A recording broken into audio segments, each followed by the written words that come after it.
할렐루야, 할렐루야. 2024년 7월 21일 사부 예배 오신 여러분들을 주님으로 환영하고 축복합니다. 여러분, 얼마 전에 우리 조상의 절기 중에 하나인 초복이었습니다. 여러분, 초복을 지나면 이 중복과 말복까지 더위가 한참 무르익는다고 합니다. 여러분, 초복이 어떤 날인가 하면 치킨 먹는 날, 삼계탕 먹는 날, 이른바 닭고기를 먹어서 그 닭고기의 기운으로 힘으로 더위를 물리신다는 그런 날이기도 합니다. 근데 정말 신기하게 저는 올해 여름이 좀 덜 덥다고 생각했는데, 좀 비만 좀 오고 후덥지근하다고 생각했는데, 초복이 지나니까 정말 같은 기온인데 공기의 질과 공기의 밀도가 달라서 참 덥게 느껴졌습니다. 매번 이 계절의 변화의 흐름 가운데 느끼는 것은 참 잠잠하고 이 지겹고 지리하고 무더운 여름이 끝이 나지 않을 것만처럼 보이지만 가을이 오고 겨울이 오는데, 이러한 자연의 모든 흐름은 하나님의 말씀 가운데 반응하며 순종함인데, 우리 한 사람 한 사람, 우리의 인생 또한 하나님의 은혜와 하나님의 말씀 가운데 반응했으면 좋겠다는 그런 생각을 해보았습니다. 바라옵기는 오늘 이 예배를 통하여서 남아있는 우리 인생의 여생을 통하여서 주님의 은혜에 반응할 수 있는 저와 여러분이 되기를 소망하면서, 여러분 혹시 같이 예배를 드리거나 혼자 예배 드릴 때 같이 예배 드리는 지체에게 이렇게 인사하고 혼자 예배 드리면 이렇게 인사합시다. 반응하는 인생이 됩시다. 시작. 반응하는 인생이 됩시다. 여러분, 저는 종종 이 자기계발서를 읽을 때가 있습니다. 성공을 하고 싶어서, 돈을 많이 벌고 싶어서가 아니라 어떤 세상이 말하는 이 툴 가운데 어떤 능률과 효율, 그리고 어떤 목적을 향해서 나아가는 좀 합리적인 이 툴과 틀들을 알고 싶어서 이 자기계발서를 종종 혹은 많이 읽기도 합니다. 제 뇌리에 잊혀지지 않는 한 권의 책, 이 자기계발서가 있는데 그 제목은 바로 발음이 좀 좋지 않지만 들어주십시오. 원띵이었습니다. 원띵, 번데기 발음. 복잡한 세상을 이기는 단순함의 힘이라는 책이었습니다. 제가 읽은 지 벌써 5년이 지났는데 이 문장이 아직까지 저의 뇌리 가슴속에 박혀져 있습니다. 성공이란 두더지 게임이 아니라 단 하나를 넘어뜨리는 도미노 게임이다. 여러분, 5년 전에도 제가 목회자여서 저는 어떤 목회자적인 성공도, 생상의 성공도 바라지 않았지만 저에게 주어진 이 단 한 번의 삶, 단 한 번의 일생을 어떻게 좀 주도적으로 효과적으로 주님과 친밀하게 살아갈까라 생각했을 때 너무 많은 일들을 벌어지고 있고 너무 많은 일들을 걱정하고 있는, 마치 두더지 게임을 하려고 하고 있는 저의 모습을 발견한 그 가운데, 인생이란, 삶이란, 신앙생활이란 단 한 가지, 우리에게 가장 중요한 이 단 한 가지를 먼저 신경 쓰고 먼저 몸에 익히는 것이 중요하겠다는 생각을 하면서, 제가 그때를 기점으로 제가 원래 그전에는 아주 많은 계획과 아주 촘촘한 다이어리를 작성했는데 하루에 한 개 정도, 하루에 한 가지 플랜 정도만 수립을 하고 나머지 것들은 저희 삶 가운데 이 빼거나 더하거나 하는 좀 일러져 있는 그런 삶을 살고 있습니다. 여러분, 우리가 얼마 전에 이 봄에 볼링 대회를 하지 않았습니까? 여러분, 초보 볼링러들이 초보 볼링을 칠 때 어떻게 말을 하죠? 한 핀, 볼링의 가장 앞에 있는 헤드핀을 넘기라고 합니다. 그래서 이 스트레이트로 직구로 던져가지고 한 핀만 넘겨도 그 헤드핀이 쓰러져도 한 3분의 2는 순순히 온다고 합니다. 사랑하는 에바라위 청년 여러분, 우리는 그간 신앙생활 가운데 가장 중요한 헤드핀, 신앙생활에 있어서 가장 우리의 중심에 두고 우리가 집중하고 목적을 둬야 될 예배에 대한 말씀을 살펴보았습니다. 제가 원래 가지고 있는 예배에 대한 이 계획 시리즈 설교 중에서 한 주간을 당겨서 이번 주에 마무리를 하려고 작업을 하다가 오늘 이 말씀으로 예배에 대한 시리즈, 지난 한 2달이 넘는 시간에 이 시리즈의 말씀을 마무리하려고 합니다. 성경에서 참된 예배자의 모범, 그리고 참된 예배자의 삶을 가장 힘들었지만 아름답게 구현한 다윗의 생애를 통해서, 그가 드린 예배를 통해서 우리가 드릴 예배 또한 살펴보길 원합니다. 오늘 우리가 읽은 사무엘하 6장 11절부터 21절 앞에 있는 먼저 말씀에 대한 이해가 필요합니다. 사랑하는 에바라비 청년 여러분, 오늘 이 말씀이 배경이 되는 다윗은 모든 사람들이 찾는 이 시점에 한 가지 일을 선택합니다. 여러분, 우리가 인생의 실패를 하고 인생의 어려움을 겪고 어떤 상처를 주고받을 때, 내가 이 상처 가운데 살아갈 때 많은 경우에는 사람들이 나를 찾지 않습니다. 우리의 신앙 형편과 우리의 마음의 컨디션이 좋지 못할 때 주님을 찾는 것도 어렵지만, 저의 경험을 비롯하여서 많은 성도들의 경험을 반추하여 볼 때 반대로 우리가 너무나 잘 나가고 내가 원하는 것들이 내가 무소리만큼 다 이 성취되어지고 그것들이 이루어져 갈 때 우리가 가장 소중한 하나님을 멀리할 수 있는데, 다윗은 그것과는 반대적인 모습을 보입니다. 이 사무엘하 6장 1절과 2절 말씀 보면 다윗이 이 10년이 넘는 20년이 가까운 이 도망자 생활을 정리하고 남북 이스라엘을 통일하고 통일 이스라엘이 왕이 된 후에 온 사람들의 관심과 온 사람들의 환호 가운데 이 어떤 일을 국정에 있어서 처음 할까를 관심 두고 있을 때 다윗이 선택한 이 통일 이스라엘의 첫 번째 이 국정 방침은 바로 이 잊혀져 있던 언약궤를 되찾아오는 것이었습니다. 사랑하는 에바라위 청년 여러분, 이스라엘 백성들에게 이 출애굽할 당시에 법궤, 언약궤라는 것이 있었습니다. 한 1m, 2m 정도 되는 이 자그마한 이 궤 안에 이 하나님의 말씀의 실제이자 상징인 두 돌판이 있었고, 혹자에 따라 좀 다르지만 아론의 지팡이가 있었고 또 만나를 담은 한 해가 있었다 혹은 없었다고 하는데, 실은 더 중요한 것은 하나님의 임재의 실제이자 상징인 이 언약궤가 달려져 있는 그 법궤 위에 성막과 성전이 세워졌을 때 하나님의 은혜가 실제로 임했다는 것입니다. 그런데 그 법궤를 들고 나갈 때, 언약궤를 메고 나갈 때 홍해바다가 갈라졌고, 그리고 요단강이 갈라졌고, 적들이 파여졌고 적들이 물러난 이 여리고성이 허물어진 그런 일들이 있었는데, 이 이스라엘의 신앙이 가장 좋지 않을 때 그들이 하나님의 임재의 실제이자 상징인 언약궤를 이용하여서 이스라엘의 가장 큰 라이벌인 블레셋과의 전쟁에서 이기려고 했습니다. 예를 들어서 우리는 이 말씀이, 이 성경 66권 이 말씀이 하나님의 말씀임을 믿습니다. 좀 좋지 못한 그런 것이었지만, 예전에 제가 목사님이 군대에 들어갈 때 한참 신약 성경과 시편 성경이 들어가 있는 이 자그마한 이 성경을 보급을 많이 줬습니다. 그래서 이 포켓에 넣는 경우가 있었습니다. 근데 어떤 소문이 군대에서 돈 거예요. 이 불발탄 이 사건가 났을 때 이 총알이 튀었는데 심장이를 덮고 있는 이 신약 성경을 뚫지 못하였다 해가지고 한때 교회를 다니지 않은 사람 또한 이 신약 성경과 시편이 들어가 있던 그 보급형의 성경을 많이 이 가슴팍에 새겨놨습니다. 근데 뭐 가슴팍에 총알이 맞을 가능성은 잘 없거든요. 근데 그렇게 했는데 이 가슴팍 앞에 담배도 같이 있고, 담배 꺼내면서 성경도 같이 꺼내고, 담배 물면서 저 성경도 보는 그런 분들. 물론 뭐 담배에 피는 유무가 뭐 지옥 간다 그런 건 아니지만, 하나님을 전혀 믿지 않고 성경을 자신의 어떤 안위를 위한 도구로서 사용하던 그런 때도 있었습니다. 그런 것보다 더욱더 심하게 하나님의 임재의 실제적 상징인 언약궤를 가지고 나간 이스라엘 백성이 하나님을 의지하지 않은 그 상황으로 말미암아 블레셋에게 패하게 되고, 수년 동안 이 언약궤는 블레셋에 갔다가 이스라엘 땅에 들어갔다가 이 성막 안에 있지 못하고 한 집에 방치되게 됩니다. 그렇게 수년 동안 방치된 이 언약궤를 이스라엘의 통일왕이 되었던 다윗이 자신이 정치적으로 가장 정점에 서자마자 언약궤를 실어 올려고 큰 어떤 예배를 기획합니다. 그 모습이 이 사무엘하 6장 3절부터 5절 말씀이 나와 있는데요, 그 언약궤를 새 수레에 실어서 아주 큰 찬양대와 많은 회중들과 함께 이동하는 퍼레이드 예배를 기획했습니다. 특별히 이 같은 사건을 다루고 있던 역대상 13장 말씀을 참조하자면, 이 천부장이나 백부장과 같은 이스라엘을 다스리던 이 정치 지도자들과 함께 의논하고 그들이 좋게 여기자, 그것을 100% 찬성하자, 그 퍼레이드 예배를 더욱더 밀어붙인 것 같습니다.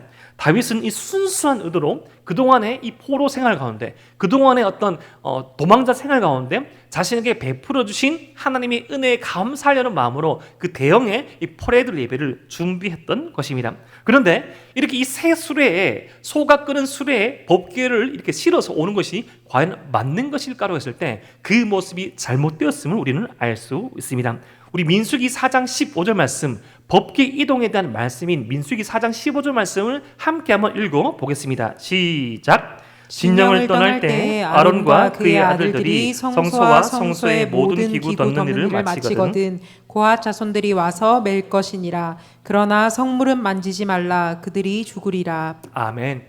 여러분, 구약시대에 하나님의 임재와 하나님의 동행의 상징이자 실제였던 이 언약궤는 이 이동하는 키워드가 있었습니다.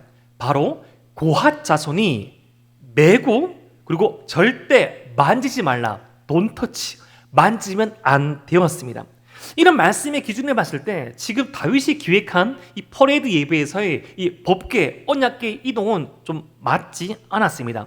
좀 불안감이 엄습해오죠. 이 불안한 예감은 항상 일치하고 맞아떨어진 경우가 많죠.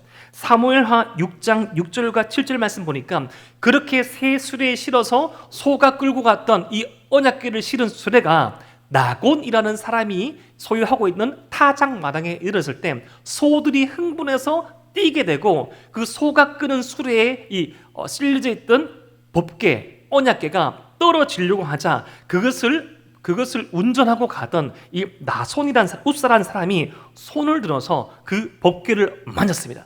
근데 하나님께서 분명히 경고하셨죠. 첫 번째부터 틀렸죠. 이 법궤는 고핫 자손이, 레위인 자손 중에서 특별한 가문인 고핫 자손이 장대를 꿰어가지고, 고리를 꿰어가지고 메어야 되는데 소가 끄는 이 수레에 싣고 가고 있습니다.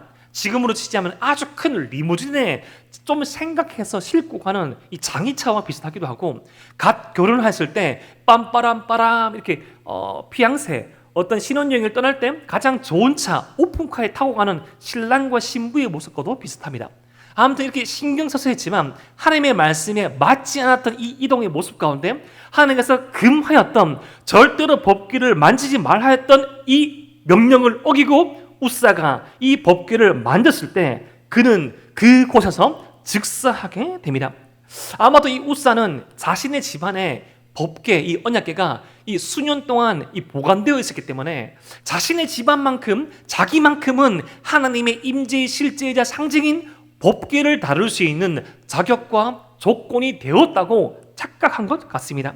이렇게 웃사의 죽음으로 이 축제에서 이 상갓집으로 바뀌어버린 이러한 상황 가운데 다윗은 어떻게 반응합니까? 사무엘하 6장 8절 말씀입니다.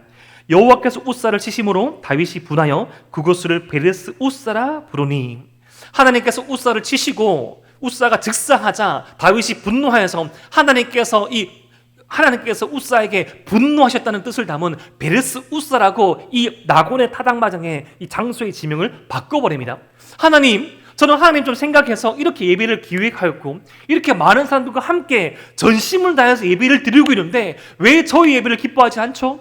하나님, 저는 하나님을 만나기 위해서 이런 만남을 기획하였고요, 이런 삶을 살았고요, 이런 헌금을 드렸고요, 이런 부서에서 섬김을 하고 있고요, 내가 이렇게 힘들고 어렵고 외롭고 괴로운 순간에도 주님 앞에 나왔는데 왜 내 예배를 기뻐하지 않는 거죠? 라고 할 수 있는 반응과 거의 흡사한 것입니다.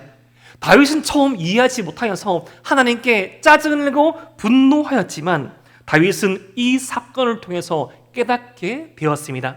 자신이 무엇을 잘못하고 예배의 진정한 대상이자 예배의 주권자이신 하나님이 어떤 분이신지를 깨닫고 사무엘하 6장 9절 말씀 보면 이렇게 다윗이 고백합니다.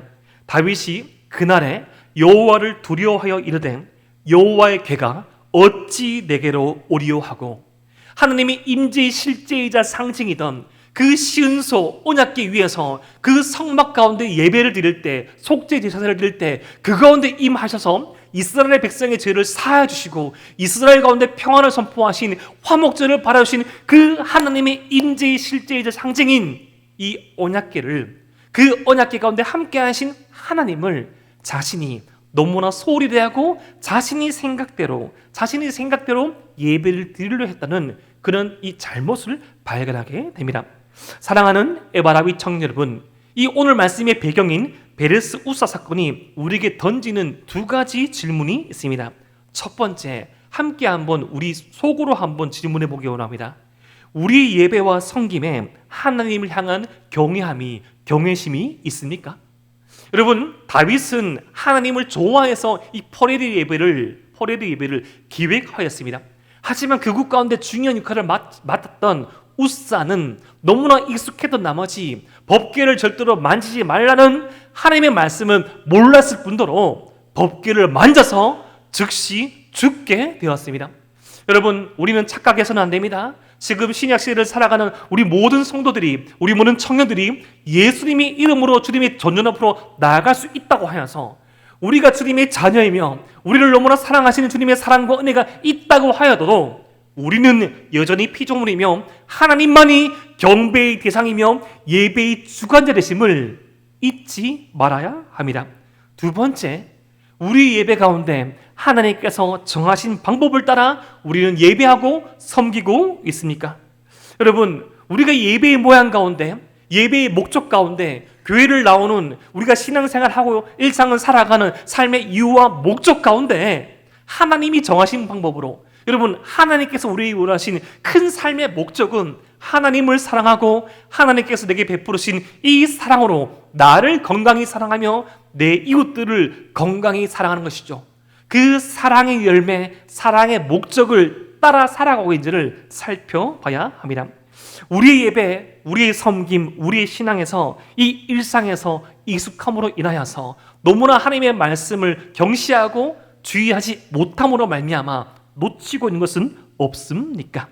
이렇게 잠시의 시간을 두고 놓쳐버린 것들을 돌아보며 이 다윗과 이스라엘 백성들이 자신의 예배를 살펴보고 있을 때 한 가지 좋은 소식이 들립니다. 사무엘하 6장 11절 말씀, 그렇게 옮겨져 있던 이방인 출신 이 오벳 에돔의 집에 있던 언약궤를 통하여서 오벳 에돔의 집이 복을 받았다는 것입니다. 여러분, 이 오벳 에돔은 블레셋 출신의 사람입니다. 여호와의 총에 들어올 수 없는 사람이었어요. 예를 들어서 지금 우리 현대의 시대로 말하자면 하나님을 박해하고 하나님을 멸시하고 우상을 섬기는 사람의 삶을 살아가다가 그 우상을 버리고 그 민족을 버리고 그 가정을 버리고 하나님께 나온, 하나님께 회개하며 돌아온 그 사람에게, 하지만 그 과거가 있어서 여전히 우리의 뇌리 가운데 어떤 인상에 있는 그 사람이 이스라엘 사람들이 가장 하기 힘든 그것, 하나님의 법궤를 자신의 집에 드리는 일을 했던 것입니다. 그런데 진심으로 전심으로 하나님을 사랑하고 하나님을 맞이했던 오벳 에돔의 그 집에 하나님께서 이스라엘 전체를 향한 용서의 사인이 복으로 나타나게 됩니다. 이 3달 동안의 시간을 통해서 오벳 에돔의 집에 임한 이 복과 화해의 제스처를 보고 다윗은 다시금 용기를 내어서 하나님의 이 언약궤 법궤를 이 예루살렘으로 옮기려는 계획을 합니다. 그런데 이번에는 좀 다릅니다. 완전히 하나님의 말씀에 순종한 모습으로 더욱더 정성껏, 더욱더 진심으로 예배를 드리며 이 법궤를 옮깁니다.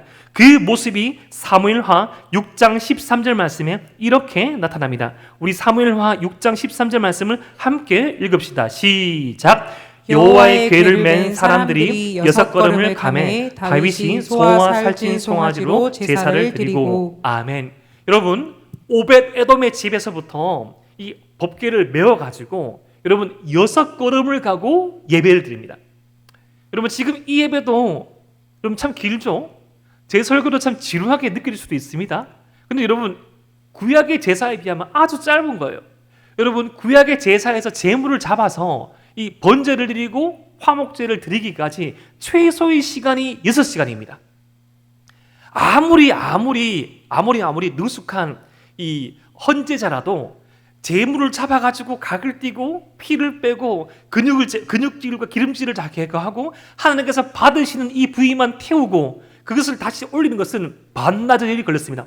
그러니까 하루에 12걸음 정도를 걷는 것이죠.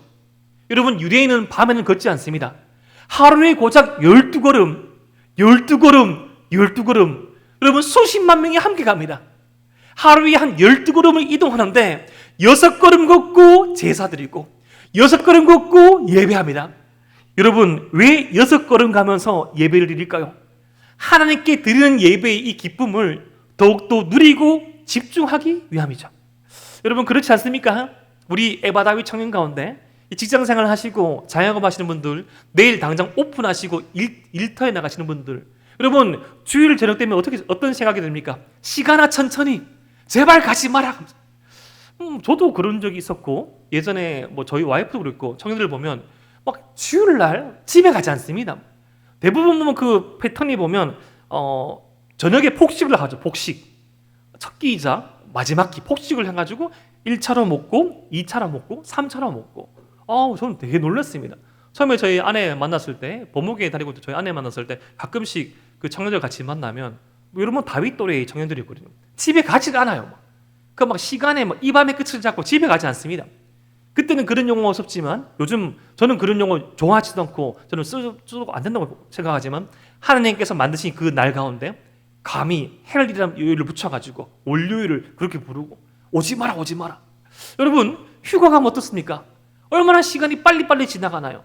이 시간을 천천히 보내고 싶은 마음 없습니까?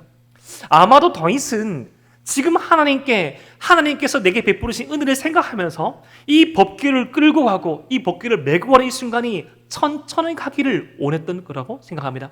하나님 감사합니다. 하루에 12걸음 정도밖에 걷지 못하지만 이 시간을 기록하고 싶습니다. 이 시간이 기억되고 싶습니다. 이 시간을 내 삶에 새기고 싶습니다. 라는 마음으로 온 이스라엘이 이 예배에 동참한 거죠.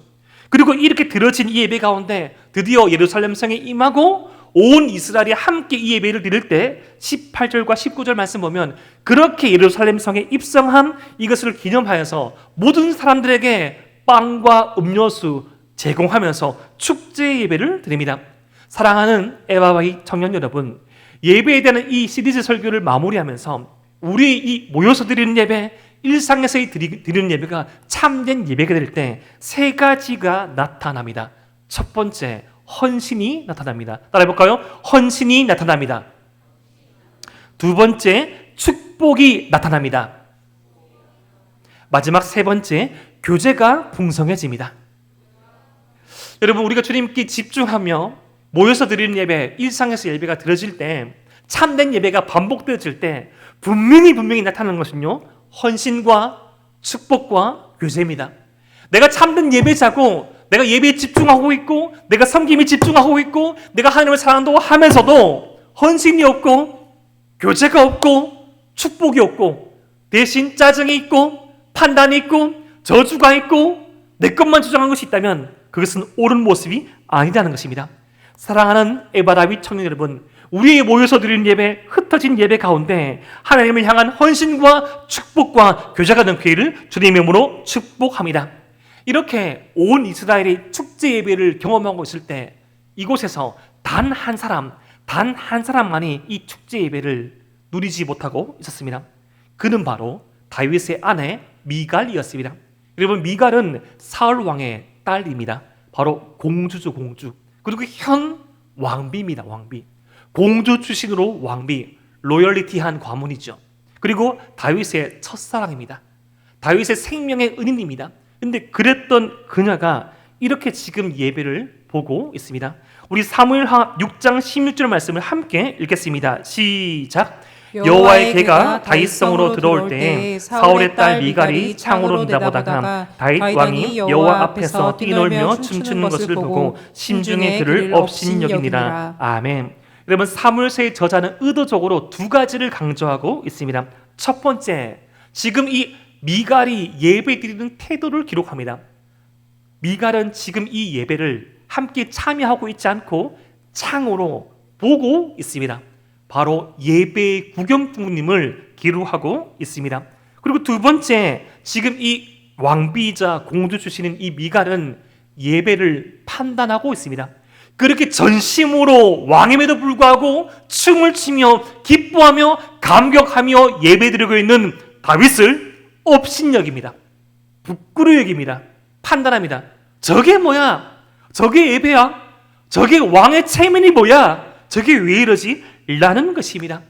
이러한 하나님 앞에 전심으로 예배드린 다윗이 백성을 축복한 것을 마치고 이제 자신의 가족들을 축복하려고 왔을 때 미갈이 이렇게 말합니다. 사무엘하 6장 20절 말씀 함께 읽겠습니다. 시작. 다윗이 자기 가족에게 축복하러 돌아오매 사울의 딸 미갈이 나와서 다윗을 맞으며 이르되 이스라엘 왕이 오늘 어떻게 영화로우신지 방탕한 자가 염치 없이 자기의 몸을 드러내는 것처럼 오늘 그의 신복의 계집종의 눈앞에서 몸을 드러내셨도다 하니. 여러분, 이런 뜻이죠. 진짜 부끄럽다. 네가 지금 왕인데 여보, 왕이 집 이래서 되겠어요? 대통령이 이래서 되겠어요? 뭐 어떤 뭐 영상이나 다른 나라 대통령 모습 보면 이게 뭐 퍼스트 레이디가 뭐 대통령 뭐 끄집기도 하고 막 뭐라 하기도 하고 그런 거 더 심한 거죠. 면박을 주는 겁니다. 가족들 앞에서. 이게 뭡니까? 체면국외직에 한 나라의 왕이, 통일 제국의 왕이 이래서 됩니까? 정말 생각이 없네요. 정말 부끄럽습니다. 내 얼굴이 홍당무가 되는 것 같아요. 라고 막 발악을 하는 거죠. 요약하자면 이런 말입니다. 다윗, 당신은 정말 가장 중요한 것이 무엇인지 몰라요. 지금 때가 어느 때인데 지금 이 VIP들이 다 모이는데 빨리 정치 자금을 받고 자신의 이 정권을 안위시키려고 축제를 열고 장가를 불러가지고 돈을 주고 그들을 막 안심시키게 해야지. 뭐가 예배가 중요하다고, 뭐가 예배가 급하다고 옷이 흘러내릴 때까지 춤을 추고 침을 지질 흘리면서 땀을 흘리면서 그렇게 예배를 드십니까? 라는 겁니다. 그런데 다윗이 이렇게 예배드리는 이유는 이것이 지금 다윗에게 가장 중요했기 때문이죠.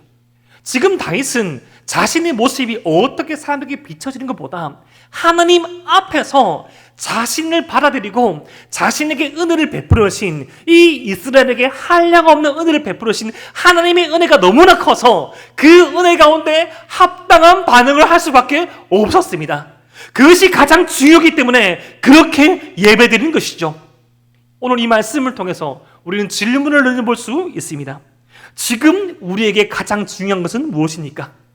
지금 우리가 가장 중요해서 반응하고 있는 것은 무엇입니까? 그리고 더 깊숙이 나아가 이런 질문을 던져보기 원합니다.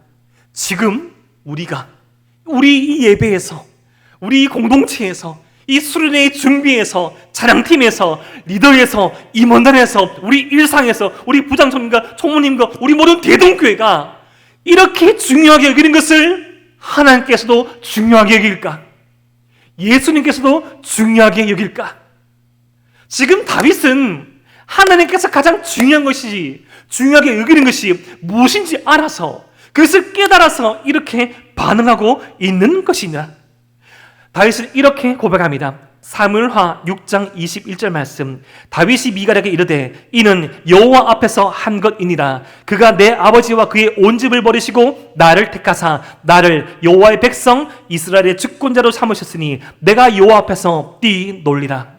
지금 다윗은 중요한 두 가지 사실을 말합니다. 첫 번째, 이 지금 다윗의 반응, 다윗의 예배는 하나님 앞에서 드려진 것입니다. 지금 내가 이렇게 기뻐 춤을 추며 바지가 흘러내릴 때까지 춤추며 예배드리는 이 예배는 사람 보라고 드리는 예배가 아니라 나를 바라주시고 내게 은혜를 베풀어 주시고 나를 사랑해 주신 주님 앞에 주님과 함께 드리는 예배입니다. 사랑하는 에바라비 청년 여러분, 우리가 주님 앞에 예배를 드릴 때 주님 앞에 회개할 일이 있고 우리의 마음이 찢어지고 슬플 때 눈물이 나면 울면 됩니다. 내가 아멘하고 싶을 때 아멘하시면 됩니다. 내가 기뻐서 춤을 추고 싶으면 기뻐 춤을 추며 반응하면 됩니다. 그런데 울지도 않고 웃지도 않고 아멘하지도 않고 살아가지도 않고 반응하지 않은 것은 주님과 함께 드리는 예배 가운데 이 슬픔의 요소가 될 수 있습니다. 두 번째, 지금 다윗은 이 사울과의 차이를 말합니다. 이것은 조금 미갈에게 아픈 사연입니다. 지금 다윗은 똑똑하게 말하고 있습니다. 여보, 아직까지 모르겠어. 왜 하나님께서 당신의 아버지 사울 왕을 폐위시키고 나에게 기름 부은지 모르겠어. 이스라엘의 왕은 정치력으로, 군사력으로, 어떤 기획력으로 세워지는 것이 아니라 하나님 앞에 순전히 예배드리며 헌신하는 사람이 왕으로 삼아지는데, 세상의 논리와 세상의 영웅을 찾는 것이 아니라 가장 낮은 곳에서 주님의 은혜를 구하는 사람을 왕으로 삼는데, 여보, 우리 장인 어른은, 여보 아버님은 그러지 못했잖아. 처음에는 예배를 드리는 예배자였지만 하나님보다 사람이 좋아서, 하나님보다 사람의 눈을 의식하여서 끝내 폐위되고 수많은 기회를 놓치고 마침내 비참하게 삶을 마무리하지 않았어. 지금 다윗은 미갈에게 인신공격을 하는 것이 아니라 하나님께서 이스라엘의 역사를 통해서 주신 교훈을 되새기고 있습니다. 사랑하는 에바라비 청년 여러분, 이 이스라엘에 행해진 역사는 지금도 반복됩니다. 사람의 눈을 의식하는 자와 하나님의 눈을 의식하는 자의 삶은 다릅니다. 지금은 비록 같이 보이지만 1도의 차이밖에 나지 않은 것처럼 보이지만, 이 1도가 선이 그어질 때 만날 수 없는 평행선이 되듯 주님 앞에서 다윗처럼 우리 삶과 우리의 마음의 중심을 주님께 올려드리며 나의 모여서 드리는 예배에 집중하며 일상에서 예배 가운데 나의 이 일상의 처소가 주님의 기물음 부심이 있는 예배의 처소가 되기를 원하는 사람들의 삶은 달라질 수밖에 없습니다. 그러한 고백을 한 다윗은 22절에서 이렇게 말합니다. 내가 스스로를 보아도 천한 사람처럼 보이지만, 내가 너무나 부족하지만 주님을 찬양하는 일 때문이라면 이보다 더 낮아지고 싶소. 그래도 그대가 말한 여자들은 나를 더욱더 존경할 것이요. 지금 다윗에게 가장 중요한 것은 누구의 어떤 사람의 눈에 드냐 안 드냐의 문제가 아니라 하나님 앞에, 그 은혜 앞에 전심으로 반응하며 드리는 예배를 놓칠 수 없다는 것입니다. 그러한 심정이 가장 잘 드러난 시편 27편 4편에서는 다윗은 이렇게 고백합니다. 우리 시편 27편 4절의 말씀을 한 목소리로 함께 고백합시다. 시작. 내가 여호와께 바라는 한 가지 일, 그것을 구하리니 곧 내가 내 평생에 여호와의 집에 살면서 여호와의 아름다움을 바라보며 그의 성전에서 사모하는 그것이라. 아멘. 지금 다윗이 바라는 한 가지 소원, 내 평생 살아오면서 집중할 단 한 가지 원띵은 무엇인가 하면, 내가 주님 앞에 살아가면서 주님 앞에 어떤 삶의 모습이고 모양이든 그것 가운데 예배하는 것입니다고 말합니다. 다윗은 주님 앞에 전심으로 예배드리며 은혜 드린 것이 특권인 것을 깨달았습니다. 사랑하는 에바라비 청년 여러분, 예배는 우리가 선택해서 드린 것이 아닙니다.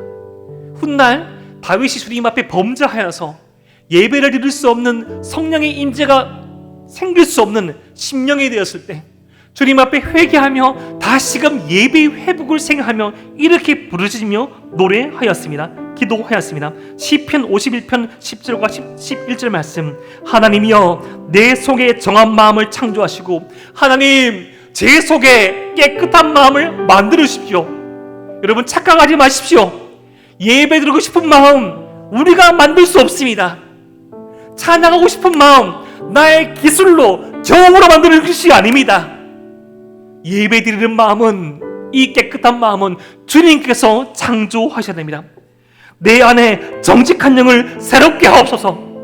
여러분, 예배에 호흡할 수 있는 영혼은 주님께서 창조하셔야 됩니다. 수년 전의 예배, 10년 전의 이 단기 선교, 그때 좋았던 공동체, 그때 좋았던 시간, 그 경험만으로는 지금의 은혜를 누릴 수 없습니다. 주님, 내 마음을 새롭게 하여 주시옵소서. 주님, 주님의 은혜에 반응할 수 있는 영혼을 창조하여 주시옵소서. 나를 주 앞에서 내쫓아주지 마셨고 주의 성령을 내게 가르치지 마소서. 사랑하는 에바라비 청년 여러분, 예배는 선택이 아닙니다. 예배는 축복이며 특권입니다. 예배의 주권은 주님께 있습니다. 예배의 주관자는 주님이시며 세상의 경험과 세상의 논리가 통되지 않는 이 예배당에서, 이 교회에서, 나의 일상에서 주님의 이름을 높여버리고 나가는 이 예배 가운데 생명이 있고 회복이 있고 비전이 있고 부활이 있고 영생이 있습니다. 그것이 지금의 기독교를 유지하게 하였고 불멸하는 교회를 만들게 되었습니다. 여러분, 근간에 들어서 교회가 몇 마리 욕을 먹고 몇몇의 목회자와 몇몇의 교인들이 추태를 부리고 뉴스를 온다 해서 쉽게 교회를 까지 마시고 비판하지 마십시오. 아직까지도 어렵고 힘들고 외롭고 괴로운 상황에서 보이지 않는 곳에서 빛과 소금의 역할을 하며 이 예배자의 자리를 지켜나가며 아직까지도 건강하게 성장하고 성숙하고 선교하고 전도하고 사랑하는 교회가 더 많습니다. 그 모든 교회와 그 모든 예배의 중심에는 주님이 계셨습니다. 이제 우리가 그런 예배를 드리기를 소망합시다. 여러분, 이 땅에서 가장 높은 산 에베레스트 산, 그 산을 정복하는 것은 참 어려운 일이었습니다.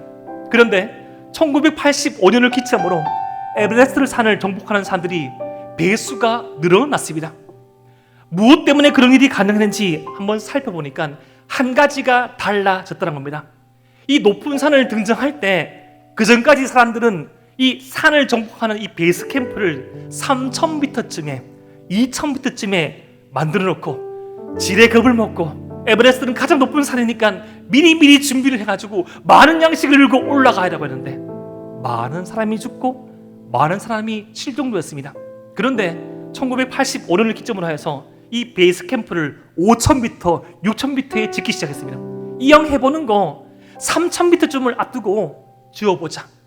그런데 어렵게 느껴지던 그 에베레스트의 이 정복이 베이스 캠프를 3,000m나 높였을 때 몇 배가 늘어나게 되었습니다. 사랑하는 에바라비 청년 여러분, 우리 예배의 기준을 높입시다. 여러분, 우리 신앙의 기준을 한번 높여봅시다. 내가 드리고 있고 내가 선택하고 있고 내가 걸어가는 이 길이 옳고 틀리다의 이 문제가 아니라 더욱더 성장하고 성숙할 수 있는 요소가 있는지를 살펴봅시다. 여러분, 그것을 위한 도전이 필요합니다. 그것을 위해서 다짐하고 느낌 받으면 행하면 됩니다. 이 시대에 마지막 돌아가신 이 우리나라의 기독교 시성 이어령 선생님께서 지으신 젊음의 탄생이라는 그런 책이 있습니다. 그 책에 이러한 내용이 있었습니다. 최초의 펭귄이라는 이 주제였는데요.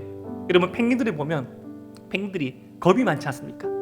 뒤뚱뒤뚱 비대칭적인 몸을 가지고 있다가 뒤뚱뒤뚱 바다를 향해서 다 보고 있으면 펭귄들이 수백 마리가 수십 마리가 그 바다 밑만 보고 있습니다. 우리는 그 펭귄의 말을 모르니까 그들이 무슨 말 하는지 모르죠. 계속 보고만 있다가 그 최초의 펭귄, 한 마리 펭귄이 바닷물에 뛰어들기 시작하면 그제서야 그 모습을 보고 용기를 내서 다 뛰어들더라는 것이죠. 사랑하는 에바라위 청년 여러분, 지금 하나님께서는 이 신앙의 베이스 캠프를 올릴 최초의 펭귄, 최초의 에바다, 최초의 다윗인을 찾고 계십니다. 여러분, 한 번 하고 안 되면 또 하면 됩니다. 두 번 하고 안 되면 세 번 하면 됩니다. 한동안 안 하면 다시 하면 됩니다. 하는 것과 하지 않는 것은 하늘과 땅의 차이입니다. 오늘 말씀을 듣고 우리 마음에 새기고 살아낼 말씀, 첫 번째, 우리가 이 모든 예배를 하나님을 경외하는 마음으로 하나님께서 정하신 방법으로 드립시다. 여러분, 예배 올 때 간편함만 추구하지 않고 무겁지만 성경을 가져와서 내 인생의 기록과 느낌을 기록하며 이 말씀을 가슴팍에 새기고 예배가 정해진 시간과 정해진 차림과 모양과 준비된 마음으로 주님께서 원하시는 모습으로 나와서 예배를 드립시다. 두 번째, 우리 예배에 더 이상 구경꾼과 평가자는 필요 없습니다. 구경꾼과 평가자는 예배의 은혜를 받을 수 없습니다. 우리 모두는 다윗처럼 주님 앞에 여호와 앞에서 드리는 예배자로 참된 예배자기를 소망하며 꿈꿉시다. 그렇게 우리 신앙의 베이스 캠프를 올려드리고 주님 앞에 반응하는 최초의 에바다, 최초의 다윗이 되기를 주님으로 축복합니다.